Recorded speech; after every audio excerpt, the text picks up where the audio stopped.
မေးလျှောက်ခွင့်ပြုပါဖေယားမြတ်စွာဖေယားဆင်းနုတော်များမှာယဟန်တန်ဃာတွေနှင့်ခြားနာပြီးသပင်မရိပ်ဖြတ်ပဲစံထုံးပုံနှင့်တွေ့ရခြင်းမှာဘာကြောင့်ပါလဲဖေယားပညာမှန်တက်နေတဲ့တင်္ဂါယဝပုံနာငယ်မိကိုကိုကွယ်သူအခိဘာရတော်စာတို့ကမြတ်ဗုဒ္ဓကိုမုံနာကဥပြီးကတုံးဆုပ်လို့နှိမ့်ချပြီးခေါ်ဘူးတယ်ထိုငါသည်မိဘများမလိုလား၍ငိုကြွေးကြစဉ်စံမုတ်စိတ်ကိုရိပ်ပယ်ပြီးဖန်ရည်ဆိုးဝတ်ကိုဝတ်၍ယဟန်ပြုခဲ့၏လို့ဗုဒ္ဓရဲ့နှုတ်တော်မှာ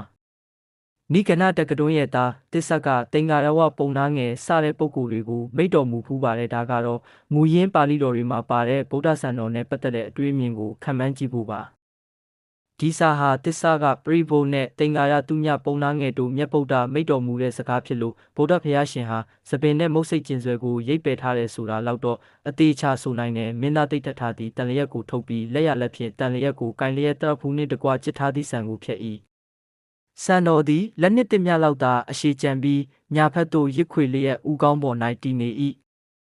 သပင်များသည်အသက်ထက်ဆုံးထိုထက်ပိုမရှိတော့ဘဲမုတ်စိတ်မွေးများလဲအနေတော်မြသာကြံ၏နောက်ထပ်ဆံမုတ်စိတ်ကိုရိပ်ဖြတ်ခြင်းကိစ္စမရှိတော့ချေတက္ကရာကျမ်းတွေဖြစ်ကြတဲ့လလိတဝိထာယနဲ့မဟာဝတ္ထုအင်္ဂလိပ်ပြန်နှစ်စာ56ကျမ်းတွေမှာလည်းဆံတော်ကိုဓာတ်နဲ့ဖြတ်ပြီးကျန်တဲ့ဆံတော်တွေကခေါင်းပေါ်မှာအမြဲတမ်းရှိနေတယ်လို့ဖော်ပြပါတယ်စံချီစီဒီတောင်ဘက်ဂိတ်ကြောက်တိုင်ကစံတော်ပဲရုပ်ကြွ BC 90မှာလဲစံတော်ကိုဓာတ်နဲ့ဖြတ်ပြီးတဝက်ကျန်နေတဲ့ပုံကိုတွေ့ရပါတယ်ဒါရီရဆိုရင်ဗုဒ္ဓရဲ့ဥကောင်းပေါ်မှာရစ်ခွေနေတဲ့လက်နှစ်တစ်လောက်သပင်ရှိတယ်လို့ဆိုနိုင်ပါလိမ့်မယ်